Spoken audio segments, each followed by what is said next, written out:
akhirnya dia berdoa sama Tuhan, betul-betul sungguh-sungguh dia dapetin. Jembatan itu rusak.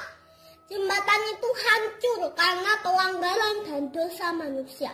Dan kita tidak bisa terhubung lagi dengan Bapa. Kita pisah. Terus kamu harus berdoa sungguh-sungguh biar dapat apartemen atau uang atau segala macam yang kalian mau. Jadi harus sabar, nggak langsung kayak gitu. Kan Tuhan juga mau lihat. Gak boleh langsung. Namanya gak sabaran. Kita harus belajar sabar. Kita gak boleh secara langsung dapetin. Gak boleh kayak gitu. Itu namanya gak sabaran. Selamat malam Mbak Rita Saluna. Selamat malam. Selamat sore. Selamat sore. Pada saat yang berbahagia ini, kita patut berterima kasih kepada Tuhan Yang Maha Esa karena kita bisa berjumpa dalam keadaan sehat dan bersukacita untuk memuji dan memuliakan nama Tuhan, khususnya dalam acara Children Talent. Sebelum saya melanjutkan khotbah saya terlebih dahulu memperkenalkan diri saya. Perkenalkan, nama saya Alfirinda Syota, umur 9 tahun, saya mewakili distrik Dairi Pusat. Shalom. Shalom. Judul khotbah yang saya bawakan, ajakan juru selamat dengan tema menjadi seperti Kristus. Mazmur 119 ayat 105 mengatakan, firman-Mu itu pelita bagi kakiku dan terang bagi jalanku. Ya memang semakin banyak kita belajar dari firman Tuhan, semakin teranglah perjalanan hidup kita, dan semakin terang pula pelita hati kita. Amin. Amin. Sebagai orang Kristen yang benar, belajar dari firman Tuhan, tentu pilihannya ingin mendapat kerajaan surga yang kekal. Benarkah itu Bapak Ibu opung sekalian? Benar. Terima kasih. Bagaimana kita supaya kawan surga yang kekal? Matius 19 ayat 14 mengatakan, Yesus berkata, sesungguhnya barang siapa tidak menyambut anak kecil, ia tidak akan masuk ke dalamnya. Supaya kita masuk ke dalamnya, mari kita menyusup anak kecil. Siapakah orang-orang itu? Kita jawab dalam hati kita masing-masing. Dan siapa anak kecil itu? Tentu di dalam Tuhan kita semua anak-anaknya. Padahal anak-anak sering diremehkan. HP bagas kelutar oleh rekon jujur. Kita kodoh heradak dana. Masih pak mau heradak dana. Manang meri puhora hebat. Oleh rekon jujur tidur jadi berkata. Apa ya ada maitan surat Imamku 10 ayat 15 bedong. Yesus berkata, sesungguhnya barang siapa tidak menyambut seperti anak kecil, ia tidak akan masuk ke dalamnya. Nah, laki dan seperti anak kecil, kalau disakiti cepat dilupakan. Tetapi kalau dijanjikan mamanya, melihat satu terus ingat-ingat. Malah kita lupakan yang jahat, ingat janji Tuhan, kalau mau selamat. Siapa yang hadir pada hari Sabat ini yang menjadi Yesus Kristus? Tunjuk tangan. Tunjuk tangan. Terima kasih. Bagaimana? Oleh karena itu, yang pertama, senang berdoa. Yang kedua, senang baca Alkitab. Yang ketiga, senang berbakti. Yang keempat, senang bersaksi. Yang kelima, senang berbuat baik. Tetapi dan semua itu mengatakan gampang melakukan sulit. Matius 26:41 mengatakan, berjaga-jagalah dan berdoalah supaya kamu jangan jatuh ke dalam pencobaan. Roh memang dulu, tetapi daging lemah. Memang roh itu dulu, tetapi daging lemah. Kalau tidak ada Yesus, maka daging kita lemah. Dalam 1 Tesalonika 5:17 maka tetaplah berdoa. Marilah kita tidak berdoa supaya jangan jatuh ke dalam pencobaan. Hanya firman Tuhan yang saya bawakan, Tuhan memberkati. Amin. Amin. Khotbah hari ini adalah firman Tuhan tentang kasih Allah kepada kita.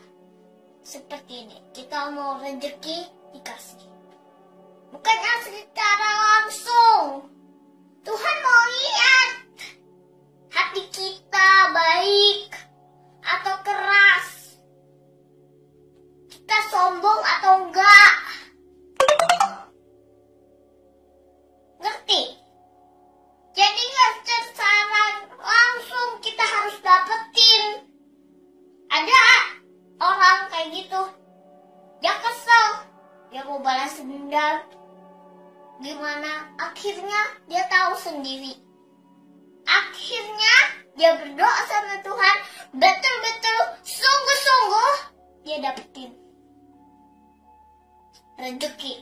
Pas paginya di lemari gak ada baju sama sekali, adanya uang miliaran. Kalau kamu mau apa aja, apartemen apa aja gitu, kamu harus sabar sama Tuhan. Belajar sabar kalau begitu. Saya aja minta sepeda, saya sabar. Kata ibu saya, harus sabar nak, harus sabar nak, harus sabar nak. Setiap hari. Jadi kita nggak boleh langsung secara langsung gitu. Tuhan kan mau lihat kita baik. Kalau nggak mau ya sudah, nggak apa-apa. Tuhan bilang kayak gitu loh. Tapi kita nggak dengar. Tapi kalau kalian berdoa sungguh-sungguh, baru kalian dengar suara Tuhan.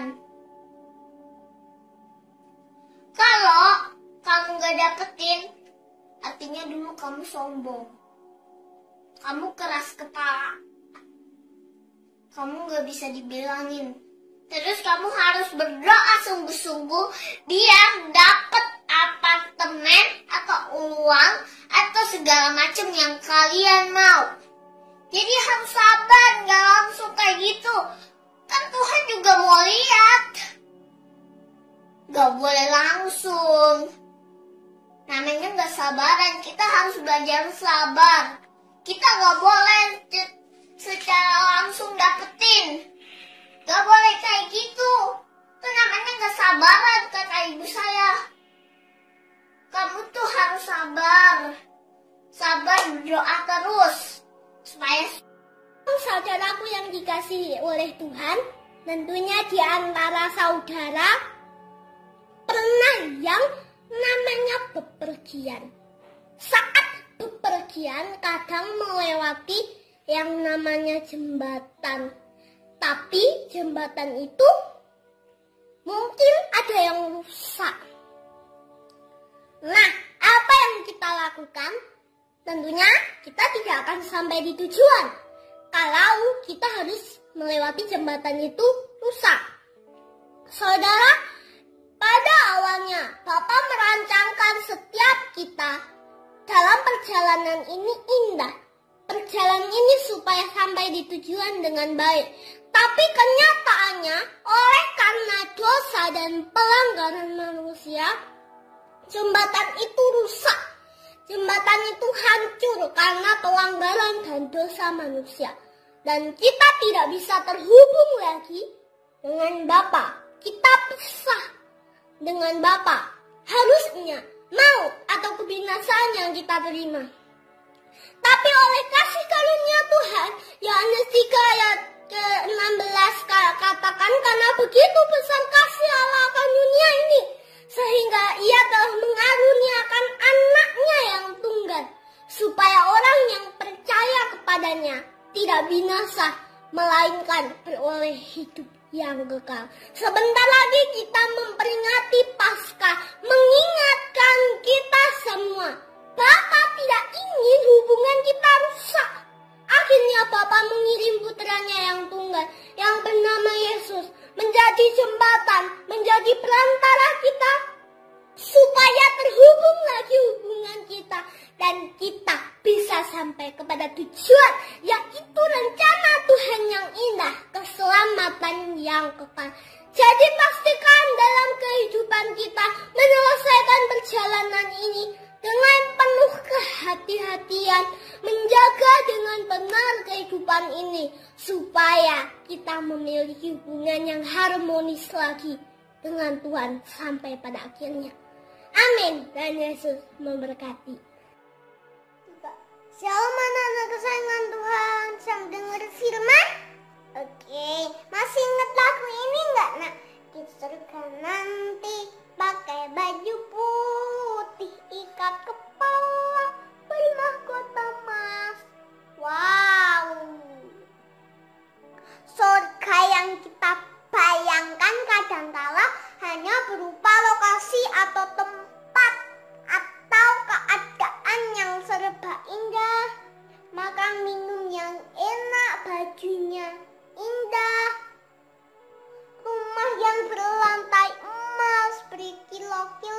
dan ketika nanti mau dipanggil Tuhan, pasti masuk surga. Ya benar, jaminan kita orang percaya bahwa setiap kita pasti masuk surga. Kenapa?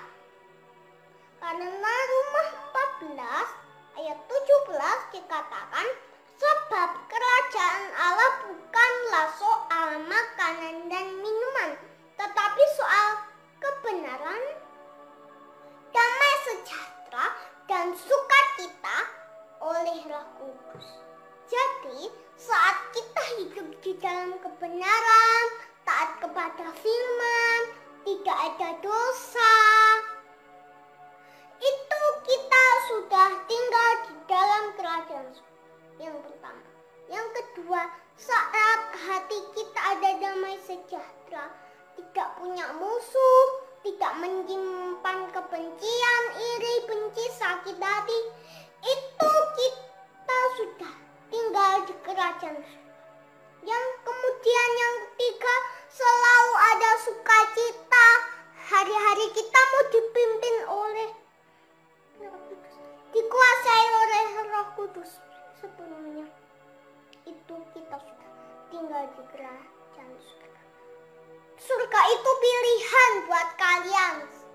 Keadaan di luar ini sedang dikoncang karena COVID yang belum selesai. Berita-berita yang menakutkan, yang mencekam setiap hari kita dengar. Tetapi kita memilih untuk hidup di dalam kebenaran. Ada damai sejahtera dan sukacita di dalam Roh Kudus.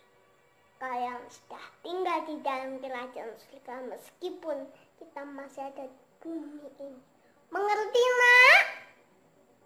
Pastikan surga milik kalian. Tuhan Yesus memberkati. Tetap semangat. Amin.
itulah dia teman-teman, kita berikan tepuk tangan bagi anak-anak yang diurapi oleh Tuhan. Dan sungguh luar biasa, mereka memiliki roh yang menyala-nyala melayani Tuhan sekalipun mereka masih anak-anak. Dan seperti yang kita saksikan, sungguh luar biasa mereka dipakai oleh Tuhan. Kalau kita berpikir secara badani, ya mereka masih sangat kecil ya. Tetapi ya begitulah, jika Tuhan yang bekerja dan jika Tuhan yang memakai, anak kecil pun bisa dipakai Tuhan. Jadi tidak boleh kita sepelekan hal itu ya. Sekalipun anak kecil yang menyampaikan firman itu, sekalipun kita udah tua, dan kita tetap harus mendengarkan, karena yang dia sampaikan adalah firman Tuhan. Dan saya percaya yang berbicara bukanlah badani anak kecil itu, tetapi Roh Kudus menolong dia menyampaikan kebenaran-kebenaran itu kepada umat-umat Tuhan yang ada di situ.